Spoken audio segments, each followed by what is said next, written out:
और अब बारी है खबरों के रोलर कोस्टर की। बिग एंड बोल्ड, हर वो खबर जो आपके लिए जरूरी है, जो आप देखना चाहते हैं उस अंदाज में जिसमें आप चाहते हैं, यहां होगी मौजूद। सबसे पहले आपको दिखाता हूं आज की बड़ी खबरें। ये रही आज की अहम खबरें। इसमें आप देखेंगे योगी से लेकर मामा तक के बुलडोजर की बात। यूपी में लव जिहाद और रेप के आरोपी पर बुलडोजर चला तो सीधी में मूत्रकांड वाले नेताजी नप गए। दोनों खबरें आज आप विस्तार से देखेंगे। बात महाराष्ट्र के सियासी दंगल की भी होगी, जहां पवार वर्सेस पवार के बीच वनडे चल रहा है, लेकिन पवार में पावरफुल कौन है, एनसीपी का पूरा सियासी गुणा भाग क्या है, आज आप देखेंगे। बिग एंड बोल्ड में उस खबर को भी दिखाएंगे जिसने जापान से लेकर चीन तक कोहराम मचा रखा है। क्या है महासागर में जहरीली साजिश का सच।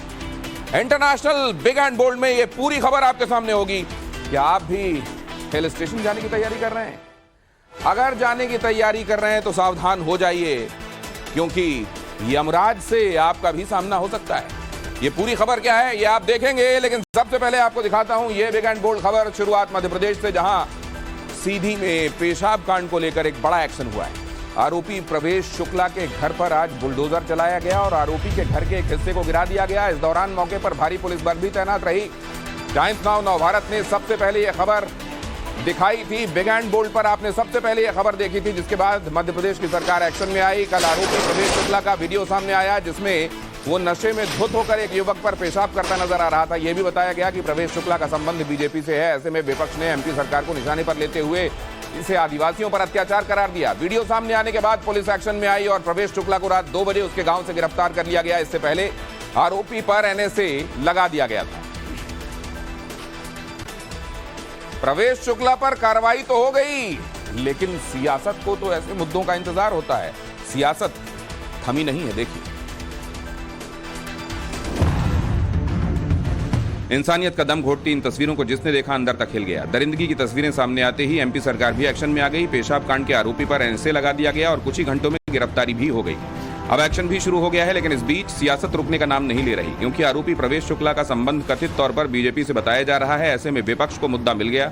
राहुल गांधी ने कहा, बीजेपी के राज में आदिवासी भाइयों और बहनों पर अत्याचार बढ़ते जा रहे हैं। ये बीजेपी का आदिवासियों और दलितों के प्रति नफरत का घिनौना चेहरा और असली चरित्र है। पूर्व सीएम कमलनाथ ने आरोपी को सख्त सजा देने की मांग करते हुए कहा, एमपी पहले ही आदिवासी अत्याचार में नंबर 1 है। इस घटना ने पूरे मध्य प्रदेश को शर्मसार किया है। हालांकि सीधी के विधायक केदारनाथ शुक्ला साफ कर चुके हैं कि आरोपी प्रवेश शुक्ला ना उनका प्रतिनिधि है और ना ही बीजेपी का कार्यकर्ता। वहीं पूरे मामले को खुद अब सीएम शिवराज मॉनिटर कर रहे हैं। उन्होंने कहा, अपराधी केवल अपराधी होता है, उसकी कोई जाति, धर्म या पार्टी नहीं होती। आरोपी को ऐसी सजा दी जाएगी जो उदाहरण बने। हम उसे किसी कीमत पर नहीं छोड़ेंगे। और बिग एंड बोल्ड में अब अगली खबर यूपी से जुड़ी हुई, जहां फतेहपुर में लव जिहाद और रेप के आरोपी के खिलाफ बड़ा एक्शन हुआ है। आरोपी सिकंदर के घर पर पुलिस ने बुलडोजर चलाया है। आरोप है कि सिकंदर ने 19 साल की एक लड़की के साथ बलात्कार किया और उसकी हत्या कर दी थी। मामला 22 जून का है, जिसके बाद पुलिस ने आरोपी सिकंदर, उसके भाई और पिता को गिरफ्तार कर लिया था। मामले के तूल पकड़ने के बाद पुलिस ने सिकंदर के अवैध कब्जे को बुलडोजर से ढहा दिया। और बिग एंड बोल्ड में अगली खबर यूपी से ही। यूपी एटीएस आतंकी रिजवान और सद्दाम को रिमांड पर ले सकती है। कोर्ट से 14 दिनों की रिमांड मांगी जा सकती है। यूपी एटीएस को उम्मीद है कि पूछताछ में आतंकी मॉड्यूल पर कई और खुलासे हो सकते हैं। अगर यूपी में योगी का डर नहीं होता तो आतंकी रिजवान और सद्दाम की नापाक साजिश कामयाब हो सकती थी। ये योगी का ही डर था कि कश्मीर से आए आतंकियों को यूपी छोड़कर भागना पड़ा। यूपी पुलिस के हत्थे चढ़े रिजवान और सद्दाम की साजिश भारत को इस्लामिक स्टेट बनाने की थी। इन आतंकियों का तिरंगे में अशोक चक्र की जगह इस्लामिक चिन्ह लगाने का प्लान था। अपने नापाक इरादों के साथ ये कश्मीर से मिशन पूरा करके यूपी पहुंचे थे, लेकिन सीएम योगी के डर से आतंकियों का मिशन अधूरा रह गया। आतंकी रिजवान सीएम योगी के डर से यूपी छोड़कर बिहार भाग गया। बिहार में फुलवारी शरीफ और मुजफ्फरपुर में रिजवान का ठिकाना था। यह खुलासा यूपी एटीएस की पूछताछ में खुद आतंकी रिजवान ने किया है। इससे साफ है कि यूपी में योगी का डर इस कदर है कि आतंकी और अपराधी थर थर कांपते हैं। और दिल्ली सरकार पर टाइम्स नाउ नवभारत के बड़े खुलासे की खबर आपको बता दूं। दिल्ली की केजरीवाल सरकार ने 3 साल में प्रचार प्रसार पर 1151 करोड़ रुपए खर्च कर दिए हैं। 3 साल के भीतर का ये खर्च बता रहा हूं आपको मैं। जबकि सरकार ने कोर्ट में क्या कहा था कि आरआरटीएस कॉरिडोर के लिए हमारे पास फंड नहीं है। इस बात पर सुप्रीम कोर्ट ने केजरीवाल सरकार को कड़ी फटकार लगाई। कोर्ट ने दिल्ली सरकार से फंड का पूरा ब्यौरा मांगा। दिल्ली से मेरठ के बीच देश का पहला आरआरटीएस कॉरिडोर यानी रीजनल रैपिड ट्रांजिट सिस्टम बन रहा है, लेकिन इसको बनाने में फंड की कमी को लेकर दिल्ली सरकार सर्वोच्च न्यायालय पहुंची थी। अब सवाल यह है कि पैसे खर्च कहां हुए। 1151 करोड़ दिल्ली की केजरीवाल सरकार ने जनता की गाढ़ी कमाई को कहां खर्च किया, यह भी आपको देख लीजिए। बिजनेस ब्लास्टर कैंपेन और इवेंट में 150 करोड़ रुपए फूंक दिए गए, जबकि दिल्ली शॉपिंग फेस्टिवल में 8 करोड़ 15 लाख रुपए खर्च किए गए। कुल मिलाकर 3 साल के प्रचार प्रसार में केजरीवाल सरकार ने 1151 करोड़ रुपए लगा दिए। और बिग एंड बोल्ड में दिल्ली से एक और अहम खबर, जहां 30,000 कोर्ट में आज उस समय हड़कंप मच गया जब वकीलों के बीच अचानक फायरिंग शुरू हो गई। सूत्रों के मुताबिक गोली दिल्ली बार एसोसिएशन के senior vice president Manish Sharma ने चलाई। उनका किसी बात पर सेक्रेटरी अतुल शर्मा से झगड़ा हुआ और इसी के बाद मनीष शर्मा ने हवाई फायरिंग कर दी। पुलिस को मौके से 5 खोखे मिले हैं। एफएसएल की जांच हो रही है। हालांकि अभी यह साफ नहीं हो पाया कि पिस्तौल लाइसेंसी थी या नहीं। पुलिस ने पूरे मामले में किसी को अभी तक हिरासत में नहीं लिया है, लेकिन बार काउंसिल ने फायर करने वाले का लाइसेंस जरूर कैंसिल कर दिया। और बिग एंड बोल्ड में अगली खबर, राजस्थान से विदेशी महिला से छेड़छाड़ के मामले में बीकानेर पुलिस को बड़ी कामयाबी हाथ लगी। पुलिस ने आरोपी कुलदीप सिंह को नोखा से गिरफ्तार कर लिया है। मामला जयपुर का बताया जा रहा है, जहां विदेशी महिला के साथ छेड़छाड़ का वीडियो वायरल हुआ था। वीडियो में दिख रहा शख्स विदेशी महिला से छेड़छाड़ कर रहा था और गलत तरीके से छू रहा था, जिसके बाद कार्रवाई की मांग की जा रही है। और आज मुंबई में पवार वर्सेस पवार की जंग पब्लिक प्लेटफॉर्म पर दिखी। पवार के पावर गेम में बाजी किसके हाथ लगी आपको दिखाएंगे बिग एंड बोल्ड पॉलिटिक्स में, लेकिन पहले आपको दिखाते हैं आज की 5 और अहम खबरें big and bold quick takes में। तीस्ता सीतलवाड़ की जमानत अर्जी पर आज सुप्रीम कोर्ट में सुनवाई हुई। अदालत ने तीस्ता की गिरफ्तारी पर प्रोटेक्शन अगली सुनवाई 19 जुलाई तक के लिए बढ़ा दिया है। साथ ही इस मामले में गुजरात सरकार को नोटिस जारी किया है। दिल्ली में लूट की एक और वारदात सीसीटीवी में रिकॉर्ड हुई है। ताजा मामला त्रिलोकपुरी का है। यहां मंगलवार शाम 3 नकाबपोश बदमाशों ने दुकानदार से बंदूक और चाकू की नोक पर लूट की वारदात को अंजाम दिया और फरार हो गए। All India Muslim personal law board ने यूसीसी का बड़े पैमाने पर विरोध करने का ऐलान किया है। बाकायदा एक लेटर जारी कर मुसलमानों से इसके खिलाफ व्यापक विरोध का आह्वान किया गया। लखनऊ में बोर्ड की 3 घंटे तक चली मीटिंग में कहा गया कि हुकूमत धार्मिक और सांस्कृतिक स्वतंत्रता पर चोट पहुंचा रही है। दिल्ली के तिहाड़ जेल में बंद महाठग सुकेश चंद्रशेखर से करीब का रिश्ता रखने वाली एक्ट्रेस जैकलीन फर्नांडिस की आज फिर पटियाला हाउस कोर्ट में पेशी हुई। सुकेश के 200 करोड़ रुपए के उगाही के मामले में सुनवाई के दौरान एक्ट्रेस को पेश होने का आदेश दिया गया था। ठगी के इस मामले में ईडी ने अपनी चार्जशीट में जैकलीन को भी आरोपी बनाया है। बागेश्वर धाम के पीठाधीश्वर पंडित धीरेन्द्र शास्त्री के दिल्ली में हनुमान कथा के आयोजन को लेकर ट्रैफिक पुलिस ने एडवाइजरी जारी की है। आईपी एक्सटेंशन के उत्सव ग्राउंड में 6 से 8 जुलाई तक कार्यक्रम है। ऐसे में आईपी एक्सटेंशन जाने वाले रूट पर डायवर्जन रहेगा। और बिग एंड बोल्ड में अब बहुत जल्दी से आपको दिखाता हूं आज की पॉलिटिकल खबरें। हालांकि एक पॉलिटिकल खबर आप देख चुके हैं कि सीधी पेशाब कांड के मामले में क्या हुआ, लेकिन अब देखिए ये एक और अहम खबर। महाराष्ट्र में एनसीपी की सियासी जंग में क्या हुआ। दिन भर चली सियासी उठापटक के बाद अजीत पवार ने अपने चाचा शरद पवार को एनसीपी के अध्यक्ष पद से हटा दिया। साथ ही अजीत पवार ने खुद को एनसीपी का नया राष्ट्रीय अध्यक्ष भी घोषित कर दिया। अजीत पवार के गुट ने बताया कि 30 जून को पार्टी की राष्ट्रीय कार्यकारिणी की बैठक हुई थी और उसी बैठक में शरद पवार को पार्टी के राष्ट्रीय अध्यक्ष पद से हटाने का फैसला लिया गया था। इसके अलावा अजीत पवार ने पार्टी के सिंबल पर भी दावा ठोक दिया और चुनाव आयोग में अर्जी भी दाखिल कर दी। इससे पहले शरद पवार और अजीत पवार दोनों गुटों ने मुंबई में शक्ति परीक्षण किया। अब कल दिल्ली में शरद पवार ने राष्ट्रीय कार्यकारिणी की बैठक बुलाई। तो आज मुंबई में अजीत और शरद पवार कैंप ने पावर शो किया। अजीत पवार गुट ने जहां अमेठी बांद्रा में शक्ति प्रदर्शन किया, तो वहीं शरद पवार ने वाईबी चौहान सेंटर में हुंकार भरी। अजीत पवार ने कहा कि वरिष्ठों को आराम करना चाहिए, वरिष्ठों को अब अपने जूनियर्स को मौका देना चाहिए। अजीत पवार ने कहा कि जिद नहीं करनी चाहिए, जिद अच्छी नहीं होती। इस पर चाचा पवार ने पलटवार करते हुए कहा कि सत्ता में जरूर नहीं हूं, लेकिन मैं अपने लोगों और जनता के बीच में अब भी हूं। भतीजे ने कहा कि उम्र ज्यादा हो गई है, अब सीनियर पवार को अपना आशीर्वाद देना चाहिए। इस पर शरद पवार ने कहा कि वो जानते हैं कि मेरे बगैर उनका सिक्का नहीं चलने वाला। बीजेपी के साथ जाने पर अजीत पवार ने दलील दी कि जब कश्मीर से कन्याकुमारी तक पीएम मोदी का प्रभाव है, तो ऐसे में हम उनका साथ क्यों ना दें। इस पर शरद पवार ने कहा कि जिस विचारधारा का आपने अब तक विरोध किया है, उनके साथ जाना कैसे सही हो गया। अजीत पवार यही नहीं रुके, उन्होंने कह दिया कि जिद्दी मत बनिए, मैंने आज बहुत कम बोला है। तो वहीं भतीजे के इस रुख पर सीनियर पवार ने कहा कि चिंता की बात नहीं, घड़ी किसी और के हाथ में नहीं जाने दूंगा। और अब अगली अहम खबर की तरफ आपको लिए चलता हूं। महाराष्ट्र की सियासत से जुड़ा हुआ ये पहलू भी देखिए। अजीत पवार गुट के जिन विधायकों को मंत्री पद की शपथ दिलवाई गई, उन्हें महत्वपूर्ण विभाग दिए जा सकते हैं। इस पर सूत्रों के हवाले से खबर है कि महाराष्ट्र सरकार में अजीत गुट की एंट्री के बाद जो सियासी हलचल मची है, उससे एकनाथ शिंदे नाखुश हैं। अजीत पवार के साथ बीजेपी के इस गठबंधन को लेकर शिंदे गुट के कई विधायक भी नाराज हैं। आज मुख्यमंत्री एकनाथ शिंदे की राष्ट्रपति द्रौपदी मुर्मू के साथ बैठक होनी थी। सूत्रों की खबर है कि एकनाथ शिंदे ने वो बैठक रद्द कर दी और इसके पीछे महाराष्ट्र में चल रही सियासी हलचल को ही वजह बताया गया। और अगली अहम खबर राजस्थान से यहां आप देखने वाले हैं। राजस्थान में अशोक गहलोत और सचिन पायलट के बीच चल रहा विवाद सुलह की तरफ फिर बढ़ता दिखाई दे रहा है। हर बार यही सुनाई देता है कि ये फिर सुलह की तरफ बढ़ चला, तो एक बार फिर से सुलह की तरफ बढ़ चला। दरअसल राजस्थान के सीएम अशोक गहलोत ने पेपर लीक और नकल करवाने वाले दोषियों को उम्र कैद की सजा का ऐलान किया। विधानसभा के मानसून सत्र में राज्य सरकार इस पर बिल भी पेश करेगी। सचिन पायलट लंबे वक्त से पेपर लीक के मामलों में इसी तरह के ठोस कानून की मांग कर रहे थे, जिसे गहलोत ने पूरा कर दिया। अब सचिन पायलट की जो मांगे बाकी हैं, उनमें सबसे अहम है वसुंधरा राजे के कार्यकाल में घोटालों को उजागर करना, जांच करना। अगर ये मांग भी अशोक गहलोत मान लेते हैं तो फिर दोनों के रिश्तों में जमी बर्फ हो सकता है हमेशा के लिए पिघल जाए। और अगली अहम खबर बिहार से। आज आरजेडी के स्थापना दिवस के मौके पर लालू यादव ने पार्टी के कार्यकर्ताओं को संबोधित किया और इस दौरान उन्होंने केंद्र सरकार पर एक बार फिर से निशाना साधा। लालू यादव ने कहा, देश की एकता और अखंडता खतरे में है, जिसे हमें बचाना है। नीतीश कुमार के आह्वान पर 17 सियासी दल एक साथ आए हैं। सब मिलकर नरेंद्र मोदी को हरा देंगे। आपको बता दें कि 2 दिन पहले ही सीबीआई ने जमीन के बदले नौकरी के मामले में लालू परिवार के खिलाफ चार्जशीट दाखिल की, जिसके बाद लालू यादव ने पहली बार केंद्र सरकार पर हमला बोला।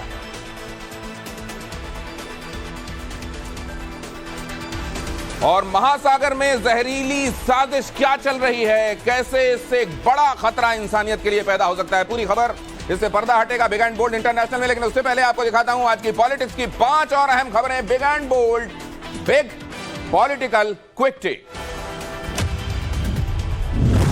पंजाब में सुनील जाखड़ को कमान सौंपने पर बीजेपी कार्यकर्ता भड़क गए हैं। गुस्साए कार्यकर्ताओं ने बीजेपी कार्यालय के बाहर जमकर हंगामा किया। कार्यकर्ताओं ने बीजेपी के पुराने वरिष्ठ नेता को अध्यक्ष बनाने की मांग की है। सुनील जाखड़ 1 साल पहले ही बीजेपी में शामिल हुए थे। उद्धव ठाकरे जल्द ही महाराष्ट्र का दौरा करने वाले हैं। इसकी शुरुआत विदर्भ से होगी। उद्धव 8 जुलाई को अमरावती और 9 जुलाई को यवतमाल के दौरे पर रहेंगे। विपक्ष की बैठक के बाद 20 जुलाई से राज्य के बाकी हिस्सों के दौरे के कार्यक्रम तय होंगे। कांग्रेस में अंदरूनी जंग से पार्टी अध्यक्ष मल्लिकार्जुन खासे नाराज हैं। उन्होंने कैडर से लड़ाई छोड़कर पार्टी को जमीनी स्तर पर मजबूत करने का आग्रह किया है। खड़गे ने आज पार्टी मुख्यालय में लीडरशिप डेवलपमेंट मिशन कार्यक्रम का उद्घाटन भी किया। पश्चिम बंगाल में पंचायत चुनाव का काउंटडाउन शुरू हो गया है। राज्य में 8 जुलाई को चुनाव होने हैं, जिसके लिए सुरक्षा व्यवस्था बेहद कड़ी कर दी गई है। पिछले 26 दिनों से भड़की हिंसा में अब तक 16 लोगों की जान जा चुकी है। कलकत्ता हाई कोर्ट ने कांग्रेस नेता अधीर रंजन चौधरी की उस याचिका को खारिज कर दिया है, जिसमें 1 से अधिक चरणों में चुनाव कराए जाने की मांग की गई थी। कोर्ट ने कहा है कि केंद्रीय सुरक्षा बलों की तैनाती के बाद चुनाव के चरण बढ़ाने की जरूरत नहीं। हिल स्टेशन जाने की, पहाड़ों में जाने की, छुट्टी मनाने की प्लानिंग कर रहे हैं तो सावधानी बरतें मानसून के सीजन में, खास तौर से, क्योंकि मौसम के पूर्वानुमान की जानकारी रखे बगैर आपको पहाड़ों का रुख करना ही नहीं चाहिए। बारिश में भूस्खलन का खतरा बहुत ज्यादा बढ़ जाता है और रोड ब्लॉक होने से जाम लग सकता है। मौसम खराब हुआ तो बिल्कुल जाने की कोशिश नहीं करना चाहिए। गीली सड़कों पर फिसलने का खतरा भी पहले से ज्यादा बढ़ जाता है। टर्निंग पर कार तेजी से चलाया जाना यहां और जानलेवा हो सकता है। लिहाजा अगर बारिशें शुरू हो गई हैं, मौसम बारिश का है और आगे आने वाले दिनों में भी बना रहने वाला है, तो बिल्कुल रिस्क ना लें। और बहुत जल्दी से अब अगली अहम खबर देखिए। दिल्ली से यह खबर, दिल्ली के जनकपुरी इलाके में सड़क का एक बड़ा हिस्सा अचानक धंस गया। यह घटना सुबह करीब 6 बजे हुई। उस वक्त वहां से कोई गाड़ी नहीं गुजर रही थी, वरना यह हादसा बहुत जानलेवा हो जाता। बताया गया कि सड़क के अंदर पाइपलाइन में लीकेज की वजह से सड़क पर यह गड्ढा हुआ। लोगों ने इस घटना की जानकारी पीडब्ल्यूडी को दी, जिसके बाद सड़क के उस हिस्से को कॉर्डन ऑफ किया गया। तस्वीरें देखिए, बीच सड़क पर गड्ढा इतना बड़ा कि आराम से पूरी गाड़ी समा जाए। अगर उस वक्त तेज रफ्तार से कोई गाड़ी यहां से गुजर रही होती तो क्या होता, अंदाजा लगा सकते हैं। अगली अहम खबर क्लाइमेट चेंज से जुड़ी हुई। 2 दिन पहले यानी 3 जुलाई को पूरी दुनिया का औसत ग्लोबल टेम्परेचर 17.1 डिग्री सेल्सियस तक पहुंच गया। 2016 के बाद यह सबसे ज्यादा तापमान है।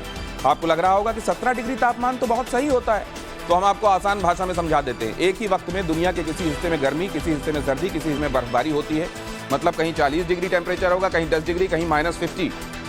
पृथ्वी के साउथ पोल और नॉर्थ पोल तो 12 महीने बर्फ से ढके रहते हैं। इसके अलावा दुनिया के कई देशों में बर्फबारी भी होती है, तो ऐसे में दुनिया का औसत तापमान काफी कम रहना चाहिए। लेकिन 3 जुलाई को ये 17.1 डिग्री रहा, जो कि बहुत चिंता की बात है। वैज्ञानिकों ने इसके पीछे वातावरण में बढ़ रहे कार्बन डाइऑक्साइड की मात्रा को वजह बताया। कुल मिलाकर ये बढ़ता कार्बन डाइऑक्साइड धीरे धीरे बढ़ते तापमान की वजह बन रहा है।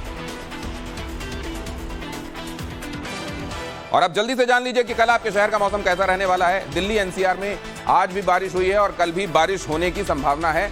हालांकि ये कभी तेज और कहीं छिटपुट होगी। मैक्सिमम टेम्परेचर 31 डिग्री सेंटीग्रेड तक जा सकता है, लेकिन उमस से निजात नहीं मिलने वाली। लखनऊ में भी बारिश होगी, मैक्सिमम टेम्परेचर 33 डिग्री सेंटीग्रेड तक जा सकता है। पटना में हल्की बारिश होगी, तापमान 35 डिग्री तक जा सकता है, लेकिन उमस वाली गर्मी यहां भी लोगों को परेशान करेगी। भोपाल में भी बारिश होगी और पारा 32 डिग्री तक चढ़ सकता है। और अगली अहम खबर उत्तर प्रदेश से। उत्तर प्रदेश के 4 शहरों में नए सॉफ्टवेयर टेक्नोलॉजी पार्क बनाए जाएंगे। आगरा, बरेली, गोरखपुर और वाराणसी में अगले 2 साल के अंदर ये सॉफ्टवेयर टेक्नोलॉजी पार्क तैयार हो जाएंगे। इन चारों नए सॉफ्टवेयर टेक्नोलॉजी पार्कों के खुलने से रोजगार के नए अवसर पैदा होंगे और करीब 5000 लोगों को नौकरियां मिलेंगी। इसके अलावा छोटे शहरों में सॉफ्टवेयर पार्क खोलने का मकसद एक तरफ उन शहरों को हाईटेक बनाकर युवाओं को रोजगार मुहैया कराना है, तो दूसरी तरफ सॉफ्टवेयर निर्यात में तेजी लाना है। और ये भी कि बड़े शहरों में जो तेजी से पॉपुलेशन डेंसिटी बढ़ती जा रही है, उसके बजाय टायर 2 और टायर 3 सिटीज में लोग जाएं, काम का मौका मिले, वहां सेटल हों, इसकी भी कोशिश है। और अब खबर उन युवाओं के लिए जो सरकारी नौकरी की तैयारी कर रहे हैं, बहुत जल्दी से देख लें वो। चंडीगढ़ पुलिस ने पद निकाले हैं एएसआई, कार्यकारी एएसआई के लिए ये जो पद है, इसका आवेदन chandigarhpolice.gov.in पर कर सकते हैं। आखिरी तारीख 15 जुलाई है। बैंकिंग कर्मिक चयन संस्थान ने पद निकाला है क्लर्क का, आवेदन कर सकते हैं IBPS.in पर। आखिरी तारीख 21 जुलाई। बिहार लोक सेवा आयोग ने पद निकाला है राजस्व अधिकारी का, जूनियर इलेक्शन ऑफिसर का, आवेदन bpsc.bis.nic.in पर कर सकते हैं और आखिरी तारीख 5 अगस्त है। और बहुत जल्दी से जरा ये भी देखिए कि अगर आप फिटनेस फ्रीक हैं तो किसी भी चीज की अति कैसे बुरी हो सकती है। देखिए, जर्मनी के मशहूर बॉडी बिल्डर जो लिंडनर की 30 साल की उम्र में जान चली गई। उनकी मौत की वजह एन्यूरियम नामक बीमारी बताई जा रही है। एन्यूरियम क्या है, इसका कोई इलाज है या नहीं, और इसका जिम और बॉडी बिल्डिंग से क्या रिलेशन है, यह समझना जरूरी है। जब ब्लड वेसल्स की दीवार असामान्य तौर पर फैल जाए तो उसे एन्यूरियम कहते हैं। एन्यूरियम ब्रेन, आर्टरी और शरीर के दूसरे हिस्सों में हो सकता है। इसकी वजह से प्रभावित हिस्से में स्वेलिंग आ जाती है और उस हिस्से में खून जमा होने लगता है, जिसकी वजह से जान तक जा सकती है। इस बीमारी का सीधा कनेक्शन जिम से है। प्रॉब्लम यह है कि जब हम जिम करते हैं तो अपनी बॉडी की कैपेसिटी नहीं चेक करते, दूसरों को फॉलो करते हुए वो सब करने की कोशिश करते हैं जिसके लिए हमारा शरीर कई बार तैयार भी नहीं होता। अगर आप जिम अपनी लिमिट से ज्यादा करेंगे तो ब्लड प्रेशर बढ़ेगा, पल्स रेट बढ़ेगा, शरीर पर नेगेटिव असर होगा। स्मोकिंग और तंबाकू के इस्तेमाल से भी एन्यूरियम हो सकता है। ये आर्टरी के पास एक लेयर बना देता है जो खतरनाक है। एन्यूरियम की वजह हाइपरटेंशन भी है। ये एक साइलेंट किलर है। अगर बीपी बढ़ा है और आप जिम करते रहेंगे तो इससे ब्रेन हेमरेज और ब्रेन एन्यूरियम हो सकता है। और अब बहुत जल्दी से ये रहे big and bold trending picture. Share बाजार में आज दिन भर सुस्त कारोबार रहा। अंतिम मिनटों की बिकवाली से सेंसेक्स 33 पॉइंट गिरकर 65,446 पर बंद हुआ। हालांकि निफ्टी 9 अंकों की मामूली बढ़त के साथ 19,398 पर क्लोज हुआ। आज बैंकिंग शेयरों में बिकवाली देखी गई। आज गोल्ड और सिल्वर दोनों के रेट में गिरावट देखने को मिली। प्रति 10 ग्राम सोना कल के मुकाबले 53 रुपए की गिरावट के साथ 58,469 पर बिका, जबकि चांदी 152 रुपए की गिरावट के साथ 69,797 रुपए प्रति किलो के भाव से बिकी। मुंबई एयरपोर्ट से आज सुबह आई इन तस्वीरों ने किंग खान के फैंस को काफी राहत दी है। कल अमेरिका से शाहरुख खान के चोटिल होने की खबर आई। हालांकि जब आज शाहरुख वापस मुंबई लौटे तो फिट एंड फाइन नजर आ रहे थे। उन्हें रिसीव करने पत्नी गौरी खान और बेटा अबराम भी एयरपोर्ट पर थे। वरुण धवन और जानवी कपूर की अपकमिंग फिल्म बवाल का टीजर आज रिलीज हो गया। इन दोनों के बीच रोमांटिक केमिस्ट्री नजर आ रही है। हालांकि हर लव स्टोरी की तरह इसमें इमोशंस का जबरदस्त तड़का है। और आगे आपको हम ये बताएंगे कि क्या अखिलेश ने भाईजान को मैसेज दिया, वो भी खास जगह से। बिग एंड बोल्ड खास में, स्पेशल में, एक छोटे ब्रेक के बाद। पिछले 24 घंटे से अयोध्या और यूपी की सियासत में एक सवाल बार बार पूछा जा रहा है, अखिलेश यादव राम मंदिर क्यों नहीं जाते। अखिलेश कल अयोध्या दौरे पर थे। 24 के लिए समाजवादी पार्टी की नींव मजबूत करने के काम में लगे हुए हैं। अखिलेश अयोध्या गए लेकिन भगवान रामलला के दर्शन नहीं किए। और ऐसा पहली बार नहीं हुआ है जब अखिलेश अयोध्या में हों और रामलला के दर्शन न किए हों। इससे पहले 2022 में भी अखिलेश ने बिल्कुल यही किया था। तब अनुराग ठाकुर ने अखिलेश से सवाल पूछा था, आखिर वो रामलला का आशीर्वाद क्यों नहीं लेते। जब अखिलेश यादव मुख्यमंत्री थे, क्या उस वक्त उन्होंने रामलला के दर्शन किए थे? क्या तब वो अयोध्या जाते थे? हमने इस पर काफी रिसर्च की और जो नतीजा निकला, यकीन मानिए वो हैरान कुन। पहली तस्वीर अयोध्या में अखिलेश यादव। दूसरी तस्वीर स्वर्गीय गंगा सिंह यादव को श्रद्धांजलि। तीसरी तस्वीर अयोध्या में मिस्कत नूर को अखिलेश ने दिया लैपटॉप। चौथी तस्वीर रामलला के दर्शन कब करेंगे अखिलेश। 4 जुलाई को अखिलेश अयोध्या दौरे पर थे। अखिलेश करीब पूरा दिन अयोध्या में रहे। पार्टी कार्यकर्ताओं से मुलाकात से लेकर दिवंगत पत्रकार को श्रद्धांजलि दी। अयोध्या की टॉपर को लैपटॉप भी दिया, सब कुछ किया, लेकिन अयोध्या से अखिलेश की वो तस्वीर सामने नहीं आई जिसका सब इंतजार कर रहे थे। अखिलेश एक बार फिर अयोध्या गए, लेकिन रामलला के दर्शन के लिए नहीं गए। हालांकि जब अखिलेश से सवाल पूछा गया तो अखिलेश ने कहा कि वो मंदिर का निर्माण पूरा होने के बाद दर्शन करेंगे। इतनी बार बोलता हूँ, अगर राम की धरती वाले लोग और खासकर अयोध्या के हमारे पत्रकार ये बात भूल जाएं कि मैं अयोध्या में आकर के क्या कहता हूँ। मैंने हमेशा वही कहा कि हम लोग जब पूरा निर्माण हो जाएगा तो दर्शन क्यों करने का नहीं आएंगे। अखिलेश कह रहे हैं कि जब रामलला का मंदिर पूरा बन जाएगा तो वो दौड़े दौड़े जाएंगे, लेकिन ऐसा ही अखिलेश ने 2022 में भी कहा था। उस समय अखिलेश अयोध्या दौरे पर गए थे। 5वें चरण के मतदान से पहले अयोध्या के हनुमानगढ़ी में दर्शन पूजन किए थे, लेकिन तब भी अखिलेश ने रामलला के दर्शन नहीं किए। 2022 के विधानसभा चुनाव में भी बीजेपी ने इसे मुद्दा बनाया था। यूपी बीजेपी से लेकर बीजेपी के सीनियर लीडर्स ने इस मुद्दे पर अखिलेश को घेरा था।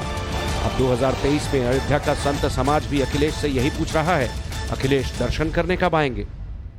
समाजवादी पार्टी नाम भले समाजवादी हो, लेकिन ये हमेशा नफरत की राजनीति करती रही है, हिंसा की राजनीति करती रही है और देश विरोधी जो है वातावरण को हवा देती रही। और मुलायम सिंह का भी जो है कार्यकाल जो रहा तो उनका भी ऐसा रहा कि जब उधर बहन बेटियों के ऊपर जब बलात्कार होता था तो वो बयान देते थे कि नौजवानों से गलती हो जाया करती है। तो इस तरह की इनकी मानसिकता इन लोगों की है। अखिलेश, इसीलिए तो अखिलेश अभी समय इधर से उधर भटक रहे हैं। धीरे धीरे इनका जनाधार खत्म होता जा रहा है। अयोध्या का संत समाज अखिलेश से नाराज है और अब बीजेपी भी संतों की नाराजगी को लेकर अखिलेश से सवाल पूछ रही है। उत्तर प्रदेश में समाजवादी पार्टी की सरकार के दौरान ही अयोध्या में राम भक्तों का नरसंहार हुआ था। सरयू का पानी खून से लाल हो गया था। तो ऐसे पार्टी के राष्ट्रीय अध्यक्ष अखिलेश यादव से कैसे उम्मीद की जा सकती है कि वो अयोध्या जब जाएंगे तो रामलला का दर्शन करेंगे। दरअसल तुष्टीकरण की पराकाष्ठा पर है समाजवादी पार्टी। कहीं एक धर्म का वोट न कट जाए, इसके लिए बहुसंख्यक धर्म का अपमान करना, देवी देवताओं का अपमान करना और प्रभु राम के मंदिर में न जाना, ये उनकी दिनचर्या में शामिल है। आदरणीय राष्ट्रीय अध्यक्ष जी ने इस बात को कहा है कि जिस दिन मंदिर बन जाएगा निश्चय ही वो दर्शन करने जाएंगे। देश का शायद ही कोई ऐसा मंदिर हो जहां उन्होंने दर्शन न किया। अभी हाल ही में मथुरा गए थे, वृंदावन गए थे। अयोध्या दौरे पर अखिलेश ने अयोध्या जिले की 10वीं बोर्ड की टॉपर मिस्कत नूर को लैपटॉप दिया। मिस्कत मुफ्ती मोइनुद्दीन की बेटी है। मुफ्ती मोइनुद्दीन को अयोध्या में काजी शहर का खिताब हासिल है। अयोध्या के मुस्लिम तबके में इनकी अच्छी खासी पकड़ है। सोशल मीडिया पर लोग अखिलेश यादव से सवाल पूछ रहे हैं कि अखिलेश ने एक समुदाय की लड़की को तो लैपटॉप दे दिया, लेकिन बाराबंकी और सीतापुर जिलों में लैपटॉप क्यों नहीं बांटे, और क्या अखिलेश सिर्फ तुष्टीकरण की राजनीति करेंगे। अखिलेश पर आरोप लग रहे हैं कि अखिलेश ने अयोध्या जाकर एक खास समुदाय को मैसेज देने की कोशिश की। तो आज अयोध्या में जाकर एक मुस्लिम बच्ची को उन्होंने लैपटॉप दिया, इस पे किसी को आपत्ति नहीं हो सकती, लेकिन कई जिलों में उनके दौरे होते हैं। क्या उन जिलों में भी उन जिलों के जो टॉपर बच्चे हैं उनसे मिलने अखिलेश यादव गए? तो निश्चित रूप से जो सवाल है कि आखिर टॉपर अगर कहीं किसी जिले में मुस्लिम बच्ची या बच्चा है तो वहां अखिलेश यादव जाएंगे, लेकिन किसी अन्य धर्म का अगर बेटा और बेटी टॉप करते हैं, अपनी मेधा और प्रतिभा के बल पर वो टॉपर होते हैं, तो उनके सम्मान में समाजवादी पार्टी कोताही क्यों करती है। लेकिन पार्टी का कहना है कि अखिलेश यादव तो योगी का काम कर रहे हैं। जो काम योगी आदित्यनाथ को करना चाहिए वो काम अखिलेश कर रहे हैं। समाजवादी पार्टी सबका सम्मान करती है।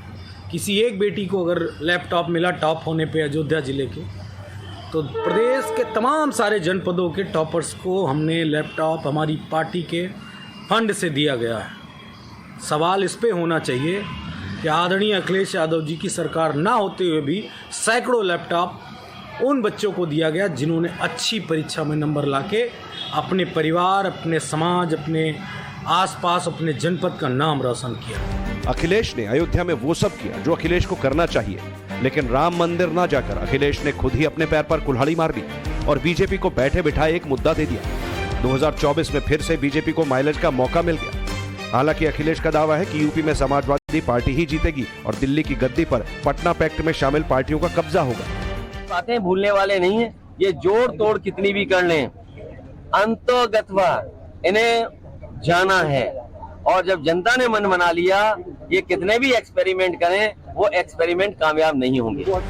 योगी को फंसाने के चक्कर में अखिलेश खुद फंसते हुए दिख रहे हैं। दूसरी तरफ बीजेपी मोदी के चेहरे और योगी मॉडल के सहारे यूपी में क्लीन स्वीप के टारगेट पर काम कर रही है। बीजेपी यूपी में जोर शोर से योगी मॉडल 2.0 का प्रचार कर रही है। टीवी और अखबारों में योगी मॉडल 2.0 की गूंज सुनाई दे रही है और यूपी में योगी का ये मॉडल योगी 2.0 की तरह ही सुपरहिट है। 24 की मशक्कत शुरू हो गई है, सियासी चौसर सज गई है। कांग्रेस विपक्ष को साथ लेने के इरादे से लगातार बैठकें कर रही है, तो बीजेपी ने भी अपनी ओर से तैयारियां शुरू कर दी हैं। बीजेपी की योजना है कि प्रधानमंत्री नरेंद्र मोदी के चेहरे को आगे कर ये चुनाव लड़ा जाएगा।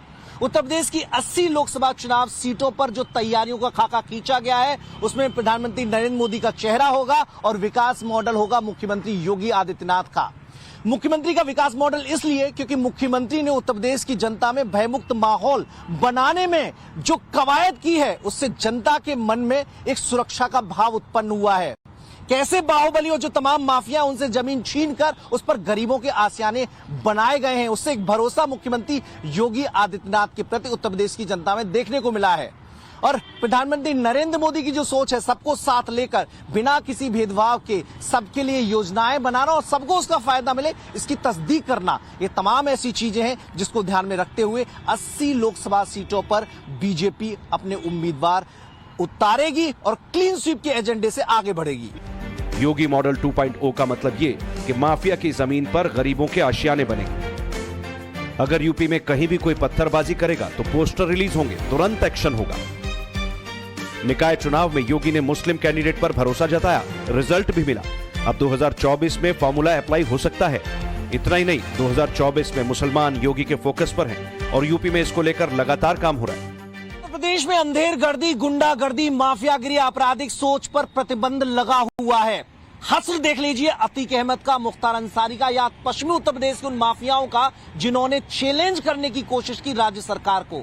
नतीजा सबके सामने है। अतीक अहमद ने क्या भुगता, मुख्तार अंसारी सलाखों के पीछे है। कोई अब सर उठाकर कानून व्यवस्था को चुनौती नहीं दे सकता। और इतना ही नहीं, जो अवैध कमाई से काले कारोबार को बढ़ा किया गया था, अब उस पर एक एक करके चाबुक चल रहा है। वो जमीन जो काली कमाई से खरीदी गई थी, जिस पर कब्जा किया गया था निर्दोष लोगों का, गरीबों का, वो जमीन अब छीन ली गई है और उस जमीन का इस्तेमाल हो रहा है गरीबों के आशियाना बनाने में। प्रयागराज इसका उदाहरण है और लगातार केवल प्रयागराज नहीं बल्कि ऐसी नीति बनाई जा रही है कि जहां कहीं बेनामी संपत्ति मिलेगी, जहां कहीं अपराधी माफिया ने अवैध काली कमाई से संपत्ति इकट्ठी की होगी और उसकी जानकारी अगर राज्य सरकार को मिलती है तो उस पर इसी तरीके से गरीबों के लिए जन कल्याणकारी योजनाओं को लॉन्च किया जाएगा।